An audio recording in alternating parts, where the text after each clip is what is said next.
असां जॾहिं कंहिंखे शादी जो सॾु ॾींदा आहियूं त उन में खोड़ सारा असांजा महिमान ईंदा आहिनि। शादी हाल जो ज़िक्र कयूं त शादी हाल में हिकिड़ो अजीब सिस्टम हूंदो आहे जेको मां पाण बि अखियुनि सां ॾिठो आहे ऐं उहो मूंखे पसंदि न आयो। इंसान जूं जेके इज़तूं आहिनि उहे मफ़लूज थी थियूं आहिनि। इंसान जे नफ़्स खे ठेस थो पहुचे। वाज़े करे ॿुधायांव थो, काफ़ी माण्हू अहिड़ा हूंदा आहिनि त स्टेज ते जेके 8 या 10 या 20 कुर्सियूं पई हूंदियूं आहिनि त जेके मेज़बान हूंदा आहिनि उहे जेके महिमान हूंदा आहिनि गेट खां वठी अची किन माण्हुनि खे स्टेज ते विहारींदा आहिनि, किन खे हाल में। हाणे हाल वारनि खे जग में पाणी मिलंदो आहे, मथे स्टेज वारनि खे मिनरल वाटर में। हाल वारनि खे बोतल ॾींदा ई न आहिनि, मथियुनि खे टिन बोतल। हेठि भाॼीअ जा 2 आइटम हूंदा आहिनि, मथे 4। जॾहिं हाल वारो माण्हू को सवाल कंदो आहे त भाउ असांखे को वाइट खारायो, चवंदा आहिनि भाउ मथे इज़त वारनि माण्हुनि लाइ ठारायो आहे।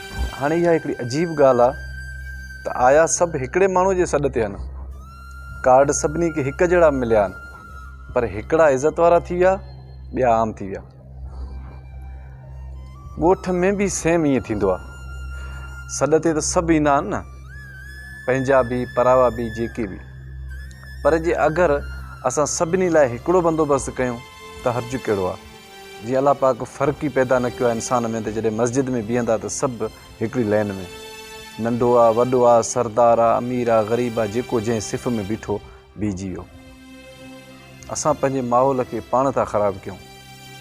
बाबा फिलाणो आयो आहे, इज़त वारो आयो आहे, हुनखे ॾियूं, बाक़ी उहो जेको तव्हांजे सॾ ते आयो कार्ड ॾिनो अथव उहो छा ईअं वाधारो हुयो छा? हिकिड़े क़िस्म जे माशरे में असां पंहिंजा फ़ैसिला पाण करे माण्हुनि जी इज़तुनि खे ठेस था पहुचायूं। माण्हू कंफ्यूज़ थी थो वञे। जेको थोरो ग़रीब आहे उनखे थोरो मेरो कपिड़ो आहे, उहो वीचारो कंफ्यूज़ थी थो वञे।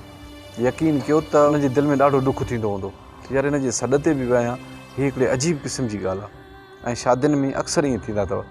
ईअं न कंदा कयो, स्टेज वारे हाल खे बुक ई न करायो। अगरि स्टेज ते कंहिंखे बि वेहणो आहे न, उहे सिर्फ़ु घोटु वेहे, घोट जो पीउ वेहे, घोट जो चाचो वेहे, 4 कुर्सियूं लॻल हुजनि या 2 कुर्सियूं लॻल हुजनि, बसि। त बाक़ी सभु हिकु जहिड़ा जो थींदा। यकीन कयो माण्हू चवंदा त वाक़ई ही शादियूं करे ॼाणे। हिन माशरे में जेको माण्हू इज़त ॾेई ॼाणींदो आहे उहो ई इज़त हासिलु कंदो आहे। पसंदि अचे त शेयर कजो।